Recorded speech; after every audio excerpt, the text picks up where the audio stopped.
Hey guys, Hitman89 here, making a video for buygames.ps, and this video is for those of you who managed to get a PS5 or who are planning on getting one soon. As you probably already noticed, there are only a few PS5 exclusive games out there, so I thought I'd show you the best PS4 exclusives that have received a PS5 upgrade. As usual, don't forget to subscribe if you're new to the channel, and please hit the like button if you find this video useful. Let's not waste any more time and let's take a look at our first game. Back in 2019, Days Gone came out in pretty rough shape, but patch after patch, most of the bugs disappeared and we ended up having a good game. On Days Gone, you play as Deacon St. John, aka Deke, a veteran and a biker who became a mercenary after losing his wife Sarah at the start of the Freaker virus outbreak. The game takes place in Oregon, post-outbreak, so most people turned into Freakers, which is just a fancy way of saying zombies, let's be honest. This isn't a regular zombie game though, cause Days Gone is an open-world action-adventure game with survival elements. And since you play as a biker, you'll have to fix your bike regularly and also fill your gas tank so you don't run out of gas when there is a horde chasing you. This is a story-driven game, but you can stick to the main missions, or you could take your bike, explore the region, and do some side quests like clearing Freaker nests, finding survivors and sending them to camps,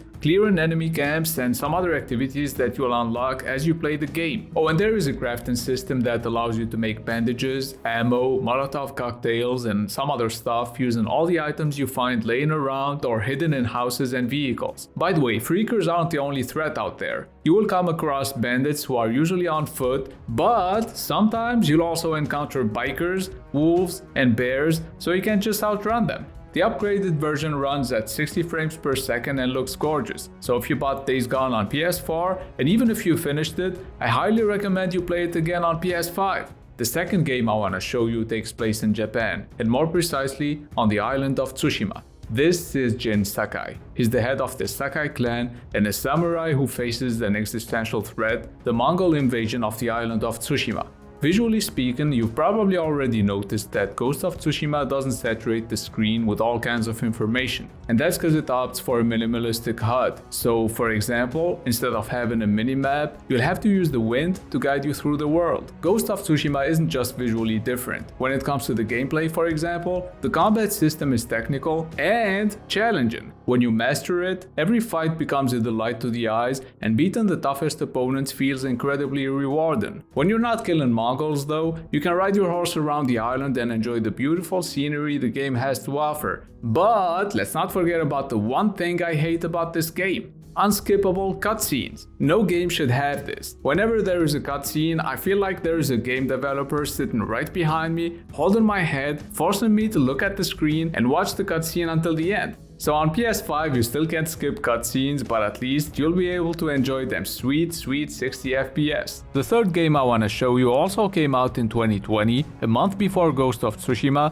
and it just got a PS5 patch. I'm talking about The Last of Us Part 2, which has to be the best looking last gen game. Visually speaking, and even in terms of gameplay, it's just breathtaking. Now, what made the game less enjoyable to play, apart from the horrible story, is the frame rate. 30 frames per second make aiming harder and feel slow, but with the PS5 performance enhancement patch, we can finally enjoy this technological masterpiece at a buttery smooth frame rate. So The Last of Us Part 2 takes place 5 years after the first one. You play as Ellie and Abby. Yeah, Joel is only playable for a small section of the game, so keep that in mind before you pick up the game and end up looking for Neil Druckmann with a Molotov cocktail in your hand. Moving on to the next game, I saved the best for last. Well, at least in my opinion, God of War is the best PS4 exclusive, and I've played all of them. The game starts with Faye's death, who's Kratos' wife. So Kratos and his son, Atreus, aka Boy, they go on a journey to take her ashes to the highest peak in the realms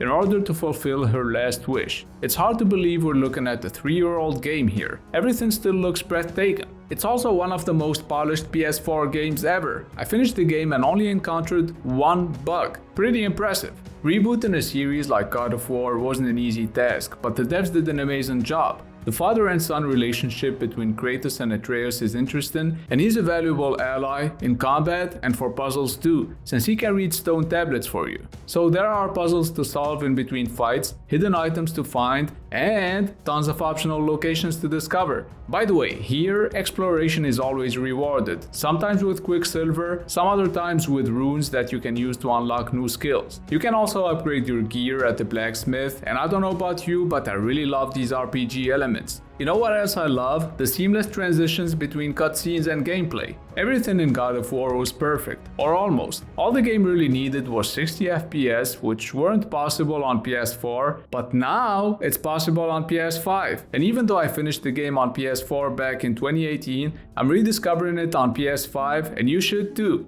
And that's gonna be it for the best PS4 exclusives that received the PS5 upgrade. By the way, if you wanna get any of the games I showed you in this video, you should go to buygames.ps, the best website that sells PlayStation and Xbox games for cheap, and the only one that offers a lifetime warranty on all of its products. Their link is in the description, so check them out. As a side note, I was gonna put Ratchet & Clank on my list as it got the 60 FPS patch as well, but since we're getting a brand new Ratchet & Clank game on PS5, I thought everyone would rather play the new game instead. Let me know if you wanna see an Xbox version of this video and I'll make it happen. I hope you found this video useful, hit the like button if you did, and please subscribe if you're new to the channel. It's been Hitman89, see you guys very soon.